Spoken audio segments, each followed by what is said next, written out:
What's up, team? What's up? This is Master B here. I haven't did a video in a long time. It's been a definitely a learning experience that I've been going through with the iMarkets Live company. I've been learning a lot of new information, and it's good to know that I wasn't too far off of the path of the knowledge that I was spreading with the team. Um, anyway, what I'm going to go over today is we're pretty much doing basically the same thing, except now we're just incorporating the higher time frames because I've come to find out. Yes, I come to find out that the higher time frames are very important to know where they are located in terms of your floor and the ceiling. So this video, I'm just going to slow it down a little bit and give y'all guys something that you can rewind over and over, and some of the things that I'd be looking at in terms of taking the trade. Okay, so we're going to start with the monthly time frame, and we're going to find the ceiling and we're going to find the floor, and basically that is our demand and supply area. Okay, and we're going to work our way down to the weekly. Now, if price action is being contained inside the weekly, and I don't see really like no significant turning points, I'll just leave it at that and continue on down to my daily chart. Now, as you notice, once I get to my daily chart, you see I can no longer see my higher time frame ceiling and floor. That's when I'll start incorporating a different form of ceiling and floor. So it could give me a distinct difference between my higher time frame and my lower time frames. So on my daily chart, I'm starting to get down into price actions phase and the days. So I start using my trend line. Okay. So the trend line is going to give me my angle there. Okay, and that's pretty much it. So I have my daily and I have my weekly and my monthly up there.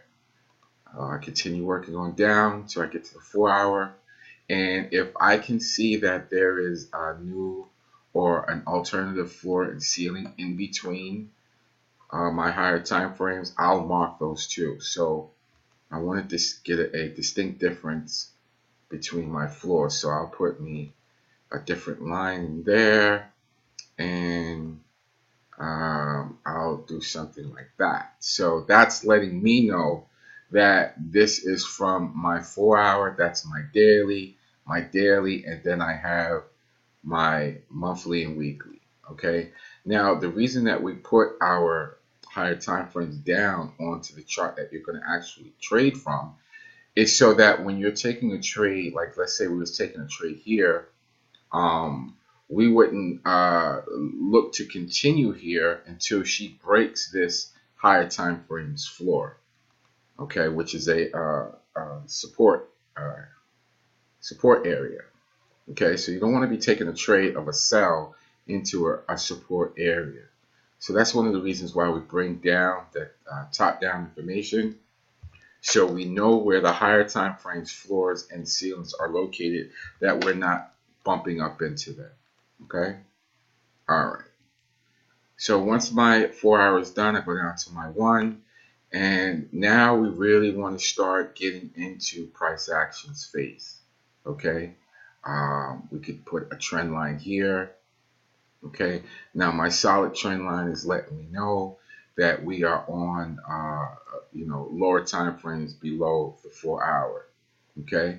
Now, once I get down to my 4 hour, I do that. Then I mean my hour. Then I go to my 15-minute chart. Now, my 15-minute chart is where I'm looking to enter the trade. Okay. Now, currently we're on an hourly uptrend. Okay. And what I like to do, what I like to now start doing, is putting on my Fibonacci. Okay. So I'm looking for thrust, retrace, and continuation. Now off of this hourly floor, if I put my fib on, okay, now I have my fib color coded. What I like to do to not have so many lines on my chart is I look for the 50% and the 61.8 area, and I kind of zone it with a box. Okay. Now, one thing that I've noticed in trading this strategy is that when price action thrusts and it retraces and it stops in this area, I look for my -1 or my 1.618 area as a potential target. And as you can see, both were hit. Okay, so this is like my minor target and this is my extended target. Okay, and what I also do up here on my -1 is I just put a little box in there, and then I remove my fib so that I'm not having a lot of stuff on my chart. I remove the fib. Okay, so now I basically have my entry on the pullback, and I have my potential target. Okay, so while she is down here, okay, I'm looking for my -1 area up here on the fib, and let's measure to see what type of pips. So I would enter here, and I would just fade. That's 48 to 51 pips. Okay, now if you grab this guy here,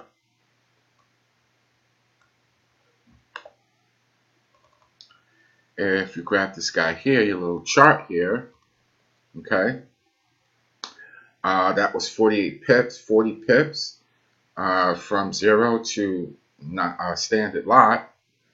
This is the range, so you can make anywhere between $40 up to $3,600 according to your lot size. All right, which is pretty powerful. Okay, 40 pips at 10 at 0.10, $40.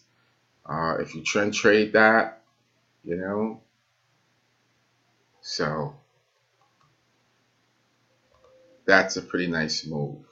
Okay, if you miss that, this is also what you can do, is that since this trend line is not being broke, you can grab yourself another trend line and just follow that up and look for another thrust, retrace, continuation.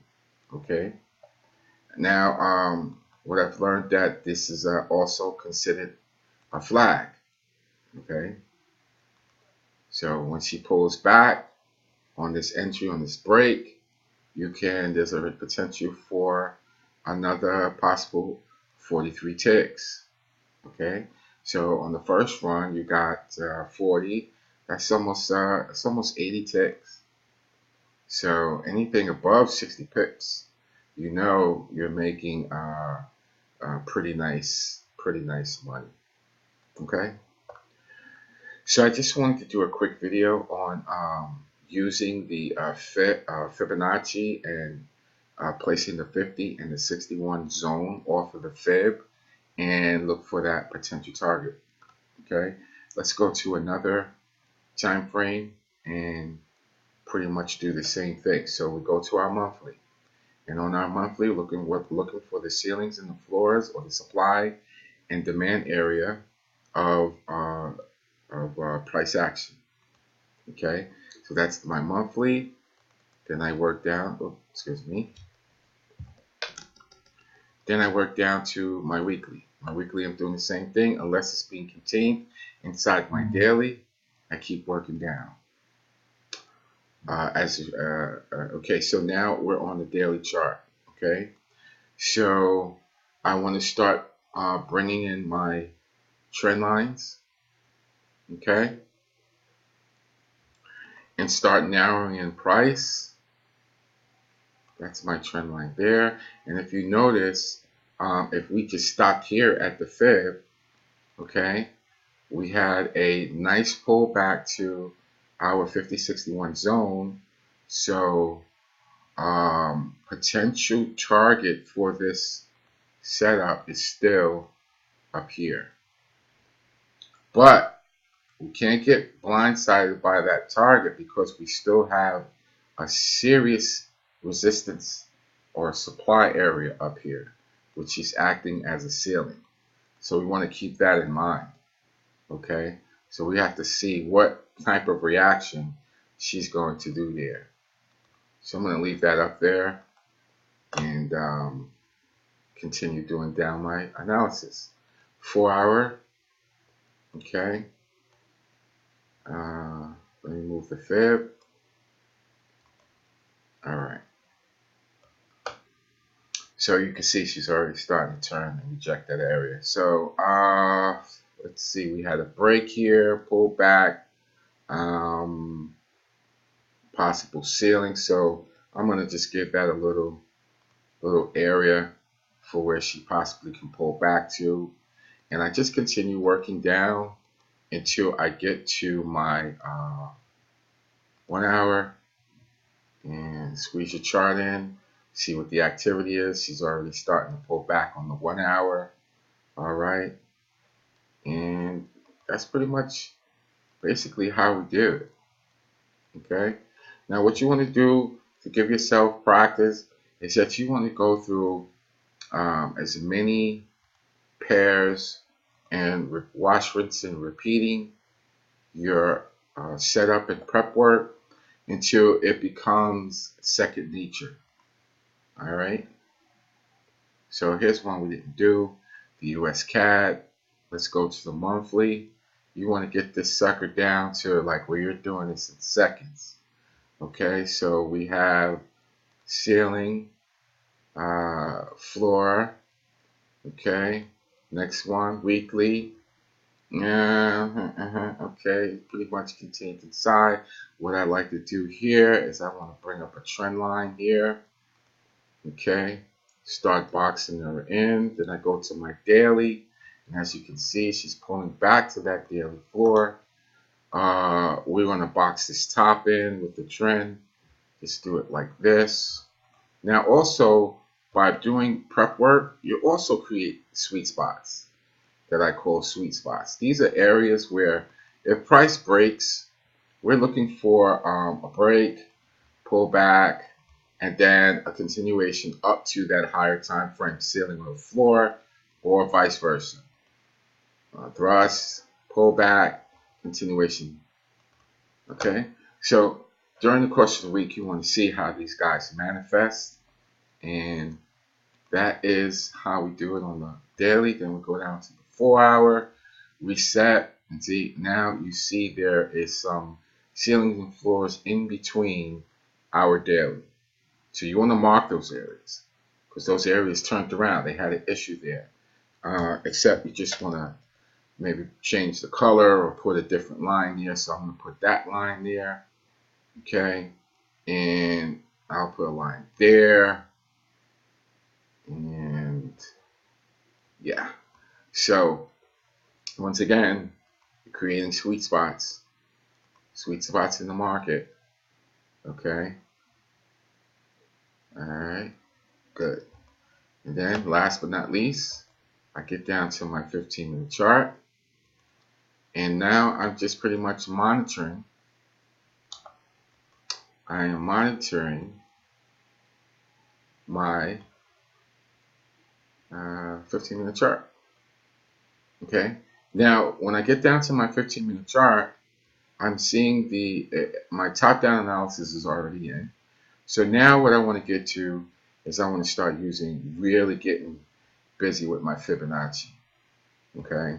Now what I'm looking for is thrust, retrace, continuation. As you can see, this guy already hit the 1. Okay. So for next week, I'm looking for this bottom. Okay. At bottom, let me see what Monday does. But right now, we're looking at Okay, looking for that thrust to come back here. If not, continuation up to the 1, returning back to, you see how interpreting your chart, having everything marked up, you're not surprised by anything. Okay, I could put in a little zone here, my 50 and my 61. My upside target is going to be here. And then after that, I could just remove my fib. Everything's in. Okay? Quick 15-minute video, guys, but get you a host of um, pairs and start prep working them like that, and then watch how they unfold to your prep work. All right? Quick little video. It's been a while. This is Master B. Have any questions? Give me a hoot.